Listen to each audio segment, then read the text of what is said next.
Olá a todos que acompanham o meu canal aqui no YouTube, está começando mais um Bom Dia Mercado. Vou fazer o planejamento para esse sábado, dia 28 de agosto, tá? Como é um vídeo que costuma ser grande, por conta de ser sábado, com bastante jogos, eu vou deixar alguns conselhos. Primeiro de tudo, acelera o vídeo se você é um cara ou uma pessoa apressada, tá? Tem um botão aí embaixo para você acelerar. Segundo conselho, abre a descrição desse vídeo que vai ter toda a explicação do que são esses métodos de trabalho que eu utilizo. Tá? Lembrando que eu separo os jogos do fim de semana que vão provavelmente casar ou que vão ter alguma oportunidade, que podem ter alguma oportunidade com os métodos que eu trabalho. Não são os melhores jogos do dia e tudo mais, não. São jogos que eu pretendo trabalhar para os meus métodos e esses métodos estão explicados aí na descrição. Na minha descrição você também vai achar o link do meu Telegram, onde você pode me acompanhar, onde eu tento comentar quase tudo do que eu estou fazendo. Eu não consigo, obviamente, comentar tudo, mas sempre que eu vejo alguma coisa de valor eu tento comentar com vocês e assim vocês conseguem acompanhar um pouco do meu dia a dia de trabalho, se for da vontade de vocês, tá? Antes de começar o vídeo, porque eu vou esquecer também, não esquece de se inscrever no canal, beleza? Se você é novo por aqui ou se você me assiste há algum tempo e esqueceu de se inscrever. E antes de falar desse dia 28, eu vou pedir licença para falar rapidinho de um jogo do dia 27, onde eu tomei um gol da Inter. Desculpa, tomei um gol do Verona no jogo da Inter. Estava a favor da Inter, deixei uma explicação sobre esse prejuízo lá no meu Telegram, então não vou comentar especificamente o que foi, tá? Estava posicionado a favor da Inter com meio stake, estava com meio stake porque o Verona ainda, apesar de sofrer uma superioridade da Inter, ainda estava tentando fazer uma pequena marcação-pressão, houve uma falha individual na zaga da Inter e o Verona acabou fazendo o gol e eu tomei esse gol com meio stake, como foi logo no começo. A Inter estava melhor, o prejuízo foi bem pequeno. O que eu fiz? Esperei a Inter se recompor para tentar entender se ela ia sentir aquele gol ou não. E a Inter sentiu. O que eu fiz? Fechei minha posição com 18% de prejuízo e não voltei mais para o jogo. Agora, se você olhar o SofaScore, você vai ver que a Inter virou o jogo. E o que isso significa? Para mim, nada. Porque o meu método me mandava fechar a posição. Eu não trabalho segundo tempo, né? E poderia ter algumas pessoas, eu sei que tem, no início da nossa caminhada é muito comum, deixar correr. Tomei o gol, a Inter é muito mais forte que o Verona. O Theo falou para mim ontem que o Verona não ganhava da Inter desde o 92, um ano depois que eu tinha nascido. A Verona não vai ganhar da Inter. E realmente não ganhou. Realmente a Inter virou. Esse aqui não é o problema. O problema é o que pode acontecer deste jogo, que é sempre um risco muito grande emocional.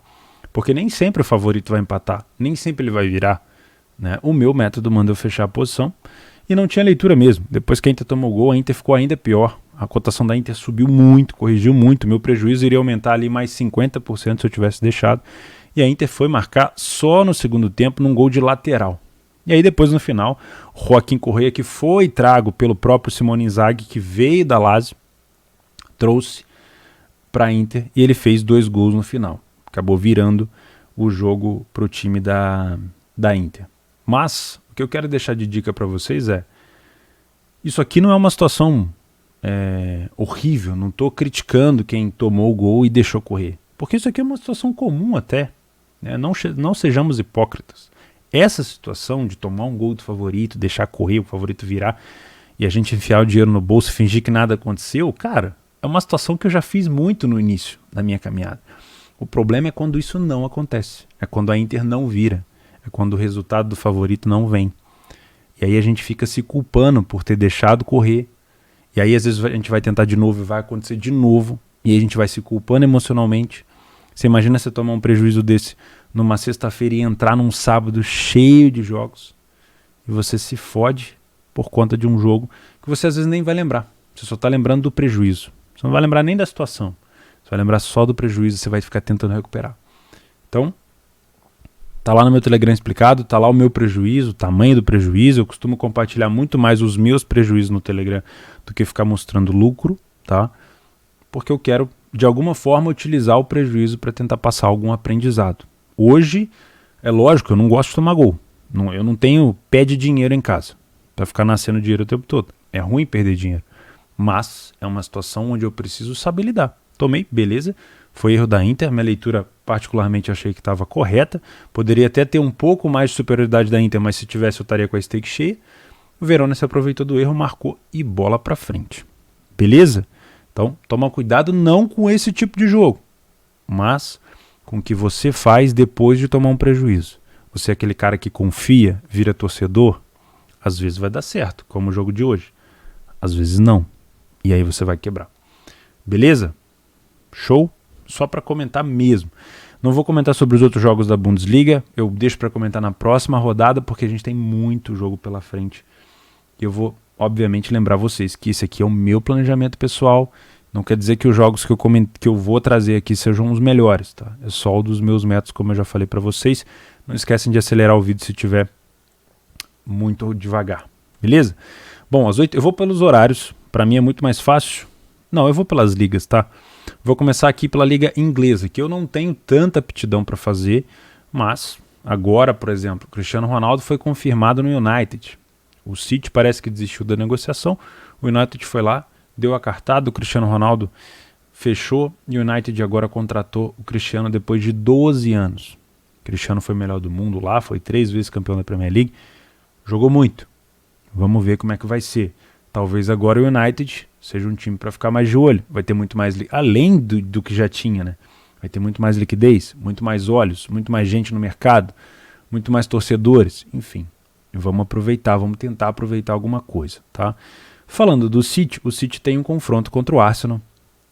Eu vejo um favoritismo enorme do City aqui sobre o Arsenal. Eu acredito que o time do City é muito mais time. O Arsenal, apesar de ter metido 6-0, se eu não me engano, na Copa da Liga Inglesa, vem de 2 resultados negativos na Premier League, já amarga aqui a 19ª posição, obviamente está no começo, ainda não marcou nenhum gol nessa competição, mas eu não consigo confiar no time do Arsenal. O problema é a cotação. Com essa cotação tão baixa do City, que está por volta aqui, deixa eu dar uma olhada aqui na Betfair que fica mais fácil, o City está por volta 1,30 cravado, tá? 1,30 para mim é uma cotação muito baixa. Se fosse contra o Southampton, se fosse contra o Everton, se fosse contra o Brentford, se fosse contra o, não sei, o Crystal Palace, obviamente, mesmo que ela tivesse ali a 1,20, 1,25, eu gostaria de ver. Agora, contra o Arsenal, eu acho que é uma odd muito baixa para mim, tá? Então eu vou ficar de fora. Deixa eu já apagar aqui os jogos dessa sexta-feira e mudar aqui para o dia 28. Eu só não comentei desses jogos da sexta, de todos eles, porque tem muito jogo nesse sábado, eu não quero agarrar muito no vídeo, tá? Então eu vou ficar de fora desse jogo, mas eu acredito, na minha opinião, acredito numa vitória do City, talvez não tão fácil assim, mas essa cotação está muito baixa para mim. Liverpool e Chelsea.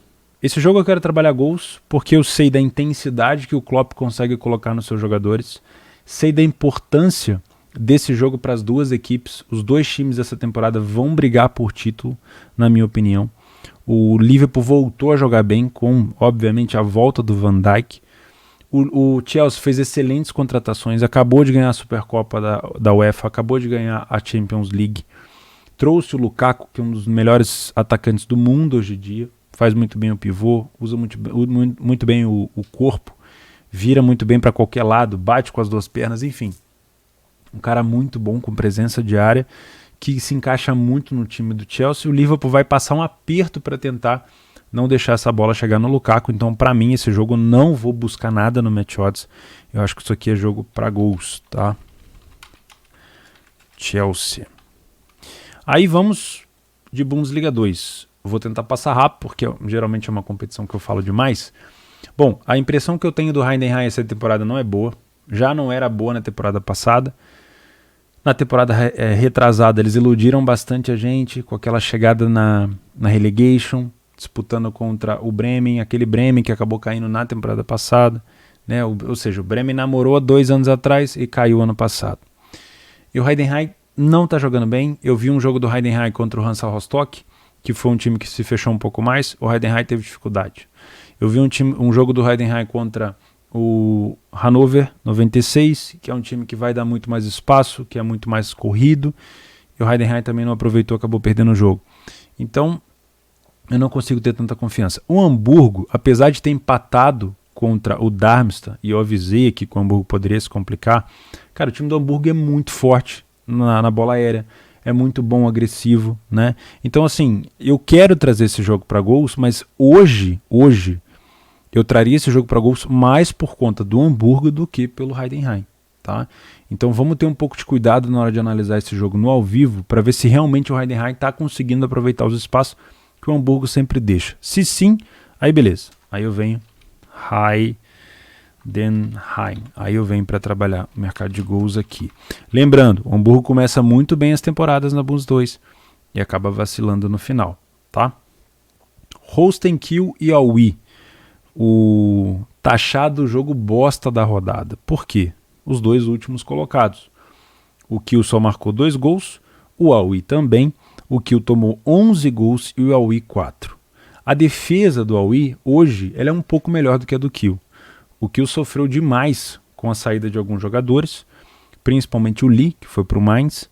O Kiel também está sofrendo emocionalmente, com, obviamente, a saída dos seus jogadores, mais o fato de ter quase chegado na Bundesliga 1 ano passado. Tirou o Bayern de Munique na Pokal, abriu espaço lá para o Dortmund, até foi para o jogo contra o Dortmund e acabou tomando uma goleada. Chegou a liderar o campeonato da Bundes 2, chegou a ficar em segundo e acabou perdendo a vaga no final. E, se eu não me engano, foi para o próprio Darmstadt, né? O Darmstadt com aquele Serdar Dursun, o que virou artilheiro. Naquele jogo ele meteu 4 gols no Kiel e aquele jogo destruiu o emocional do Kiel, levou o Kiel para uma relegation. Ele foi disputar com o Colônia e não conseguiu passar. E isso fez com que o Kiel, essa temporada, sentisse muito. É comum isso, tem algumas coisas que são comuns. Time que não conseguiu subir por conta dessa relegation, chegou muito perto, ele dá uma caída no início da temporada. Foi assim com o Heidenheim na temporada passada. Mesma coisa os times de Bundesliga 2 que sobem para 1, não desenvolvem muito bem na primeira temporada. Foi assim com o Stuttgart, o Arminia também não. O Greuther Fürth parece também que vai passar um pouco de aperto, o Bochum. Então tem algumas coisas, tem algumas manhas que a gente consegue pegar. Essa cotação do Holstein Kiel para mim ela não existe, tá? Eu não consigo ver o Kiel tão favorito assim contra o Aue, só porque o nome do time, só porque o Kiel a temporada passada foi muito bem e o Aue brigou para não cair, mas nesse momento quem está brigando para não cair é os dois. Então eu acho que isso aqui podia ser um pouco mais parelho, tá?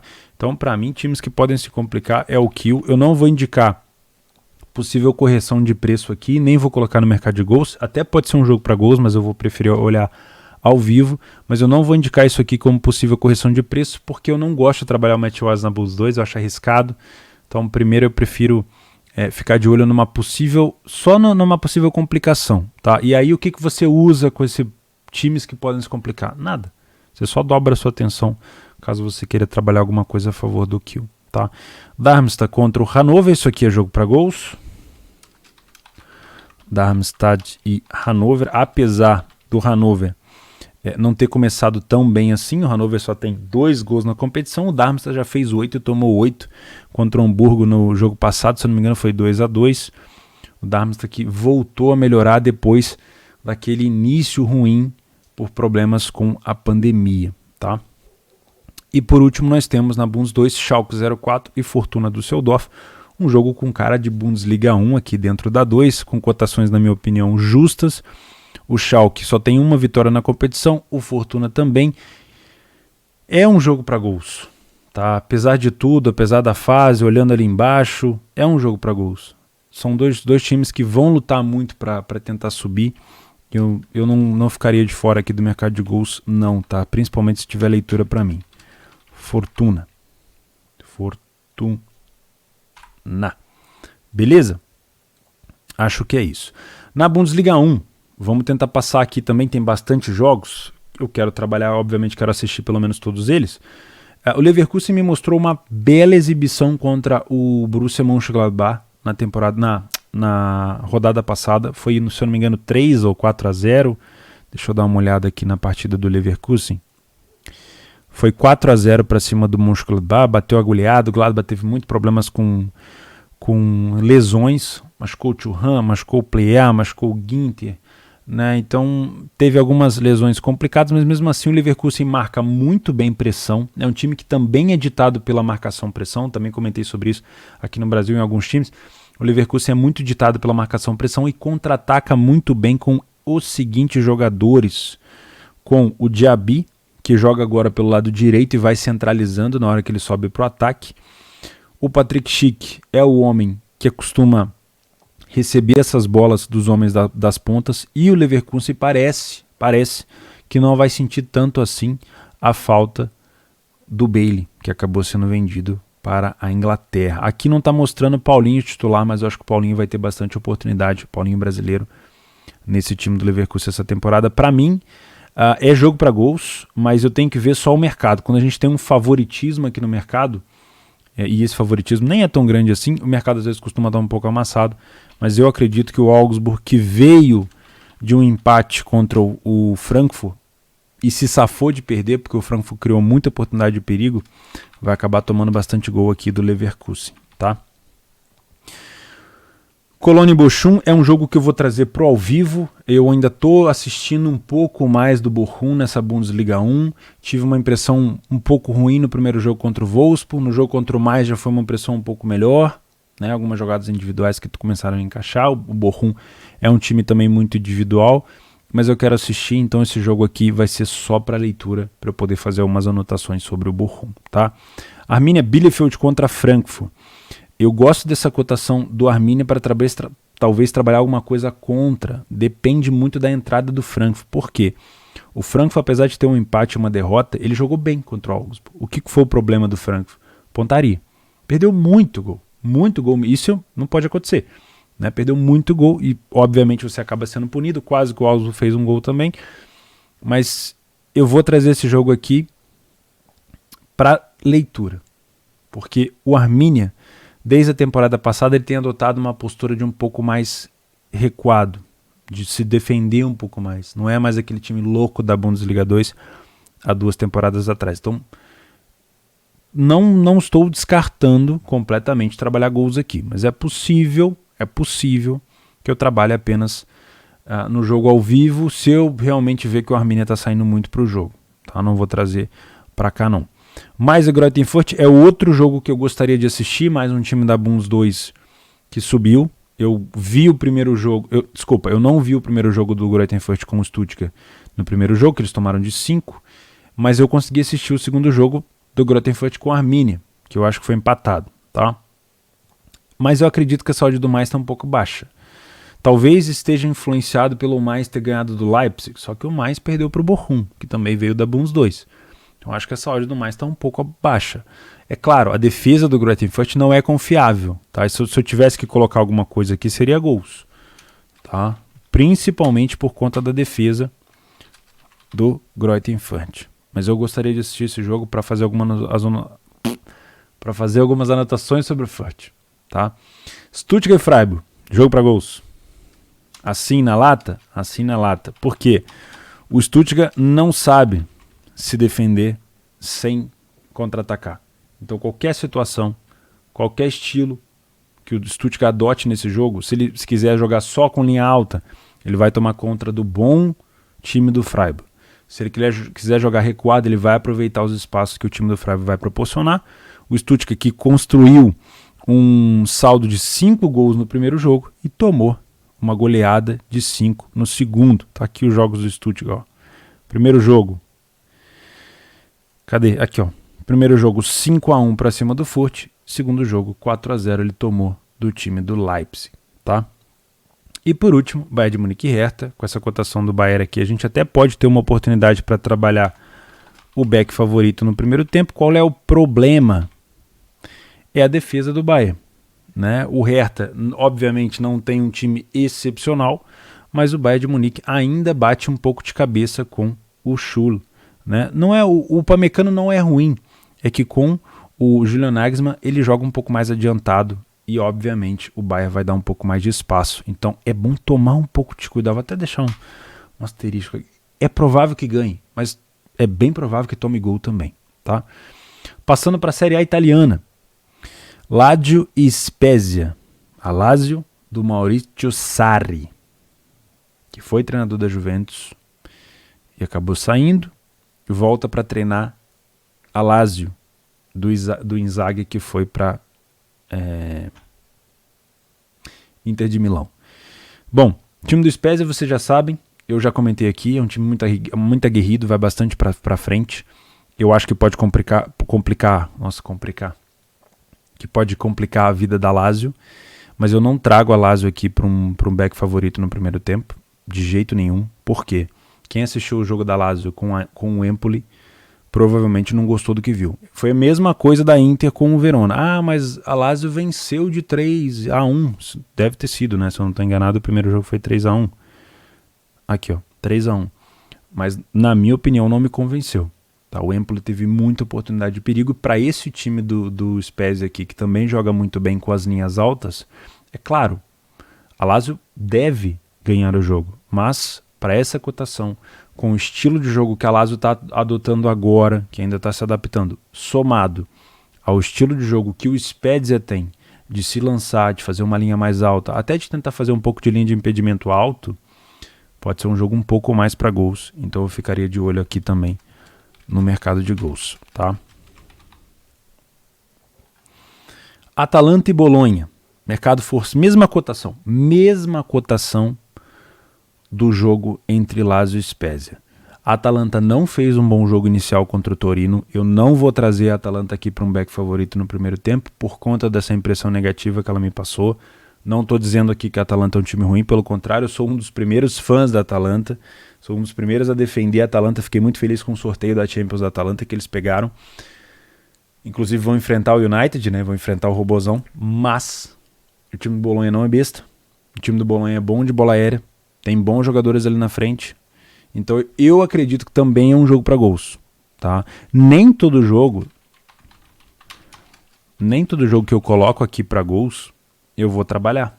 Porque às vezes na hora de comprovar ao vivo, o jogo não está aberto, o jogo não tem espaço. Ele não está cumprindo com as expectativas que eu criei. Outra coisa, dentro dos meus métodos, eu preciso de tempo, cotação e leitura. Às vezes a leitura está boa, às vezes o tempo está bom e a cotação não. Entendeu? Ou às vezes a cotação vai estar boa, a leitura vai estar boa, mas eu tenho pouco tempo. Ou eu vou ter muito tempo, uma excelente cotação, mas não vou ter leitura. É um triângulo, né? Então eu sempre tento encontrar as três partes funcionando. Se tiver um jogo muito aberto, mas não tiver cotação para mim, eu não vou inventar metodologia ou fazer algo que eu não faço. Simplesmente fico de fora, tá bom? Por isso que tem essa quantidade enorme de jogos aí para um possível mercado de gols. Juventus e Empoli. Bom, Juventus agora sem o Cristiano Ronaldo, Dybala voltou, tomara que fique, gosto bastante do Dybala sem machucar. O time do Empoli me mostrou ser um time bastante agressivo, mas não sei se é capaz de segurar pelo menos o início da Juventus. Não duvidem da capacidade da Juventus de se complicar, de fazer besteira, de entregar a paçoca, né? Mas pode ser um jogo sim, onde a Juventus consiga aplicar uma boa superioridade para a gente conseguir trabalhar alguma coisa a favor. Ah, eu não faço cotação baixa, não tem problema, fica de fora. Se não é do seu método, fica de fora, não tem problema nenhum. Fiorentina e Torino. Esse jogo eu vou trazer só para leitura, não vou trazer para o mercado de gols, não vou trazer para o match odds. Pode ser talvez uma oportunidade aqui. Fiorentina e Torino. Pode ser para o match odds, pode ser para um layup per equipe em campo. Mas para isso acontecer, eu prefiro... Torino, para isso acontecer, eu prefiro e eu preciso de um jogo único. Ou a Fiorentina conseguindo fazer com que o Torino não jogue, ou o inverso, o Torino fazendo com que a Fiorentina não jogue. Do que eu vi das duas equipes no início, nos dois primeiros jogos, eu posso até estar errado, mas eu acho muito difícil isso acontecer. Um time sendo superior ao outro. Eu acho que vai ser muito mais um jogo de trocação, tendendo a gols. Mas se acontecer, se for um jogo de um time só, pelo menos por um intervalo ali de 15, 20 minutos, eu posso estar no match odds. Muito cuidado com dois jogadores de frente que são imprescindíveis. Andrea Belotti, o melhor jogador disparado do time do Torino, que carrega praticamente o Torino nas costas, e Dusan Vlahovic, um dos grandes nomes da Fiorentina na temporada passada e provavelmente nessa. Nicola Gonzalez, que também veio do Stuttgart, joga muito bem, o argentino, campeão da Copa América. Enfim, eu acredito que o time da Fiorentina é muito veloz nos contra-ataques, então sempre que você vê a Fiorentina na frente do placar e ela estiver adotando um perfil de contra-ataque reativo, pode ser bom. Beleza? Aí passamos para Portugal, já estamos aqui encerrando o dia, né? o Porto a 1,18. Eu vou trazer o Porto para cá também, porque já é o segundo jogo seguido que eu consigo leitura para trabalhar no back Porto. Porto e Moreirense, acho que foi o primeiro jogo. Eu consegui pegar o back Porto, fechei a posição logo depois do gol. Porto e Marítimo. Porto fez um belo primeiro tempo. Fez o gol, demorou um pouco a sair, mas fez o gol. Fechei a posição. No final do primeiro tempo ele acabou tomando um empate. Paciência, né? Mas eu vou trazer o Porto aqui, mesmo estando no modo de baixa, é um time que costuma corresponder bastante. E o Sporting contra o Famalicão. Aqui a gente já tem uma cotação mais alta. Também vou trazer um Sport para um possível back. Não costuma ser um back tão fácil. Não costuma dar uma leitura tão fácil o time do Sport. Mas essa cotação próxima de 1,50 contra o Famalicão, que vem de 3 derrotas seguidas, olha, me parece que se der leitura vai ser um belo de um back aqui. Tomara que sim, tá? Na Ligue 1, Marseille e Saint-Étienne. Eu desconheço muito o time do Marseille, ainda é um time que eu só estou trazendo para leitura. Então, se eu tiver disponível aqui nesse horário, por volta das 16 horas, deve ter ali alguns outros jogos para acompanhar, mas se tiver no canto da tela, pelo menos assistir um pouco, eu vou tentar. Né? O Marseille que está aqui no meio de tabela, fez 5 gols, tomou 4. O time do Saint-Étienne, que costuma ser muito bom de contra-ataque. Na La Liga, quero dar uma olhada em Betis e Real Madrid.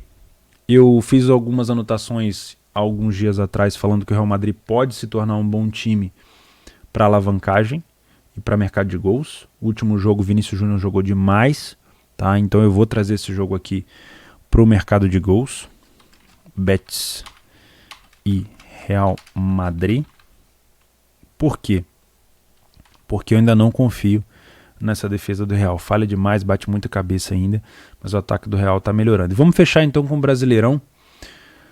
Sport Recife, Chapecoense. A Chape segue na sina, buscando a sua primeira vitória na competição e não consegue achar a Chapecoense. Né, vamos dar uma olhada aqui, ó, são 17 jogos sem vitória, 14 jogos tomando gols seguidos. Impressionante.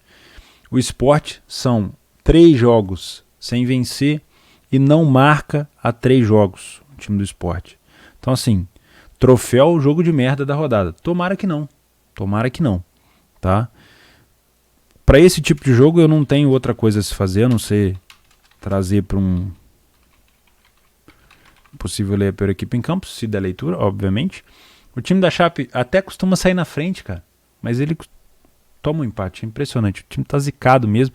E assim, não pontua, é cavalgar velozmente rumo à Série B desse jeito. Só um milagre mesmo na Chape agora para conseguir escapar, porque você já tem 17 rodadas fora do rebaixamento, um time tá com 18 pontos. Você tem que, vamos supor que você faça 20 pontos.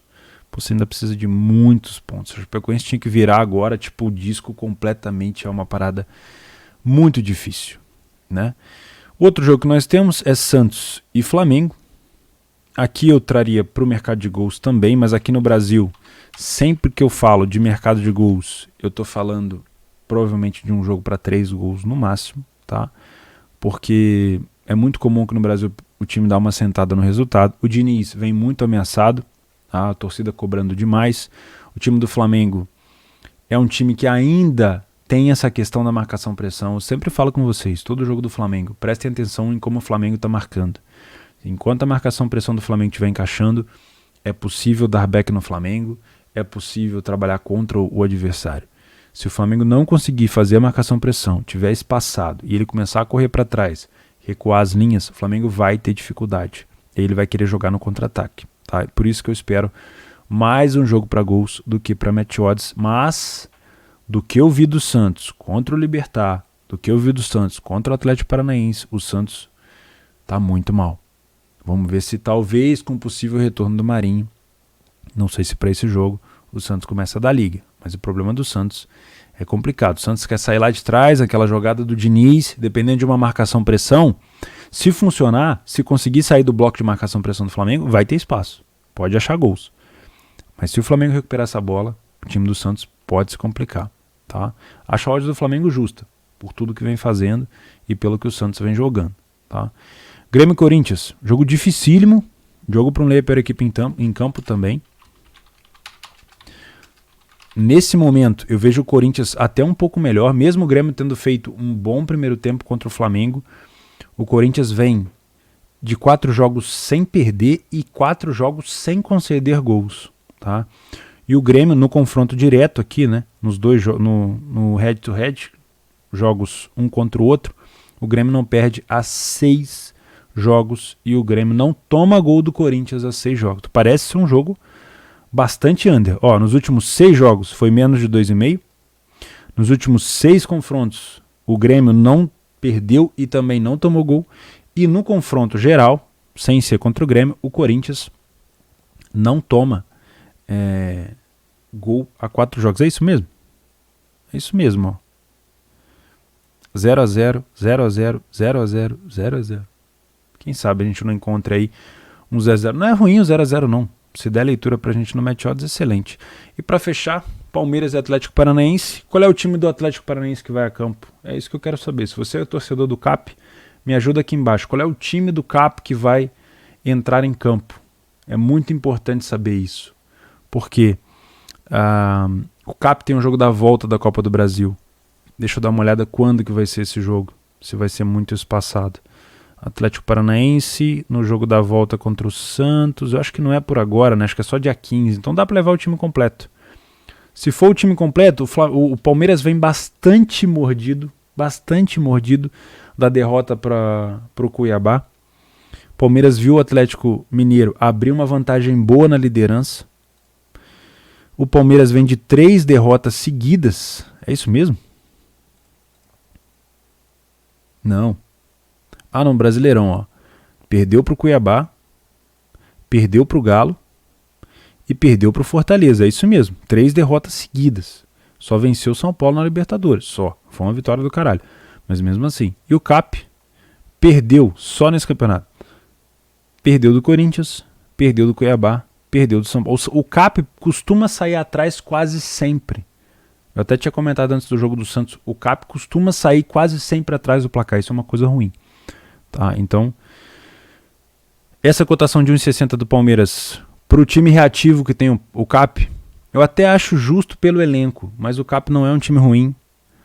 Tudo bem que vem fazendo fora de casa já uma descida, né? Vem entrando na média, porque o CAP nunca foi um bom visitante, sempre foi um bom mandante, mas nunca foi um bom visitante.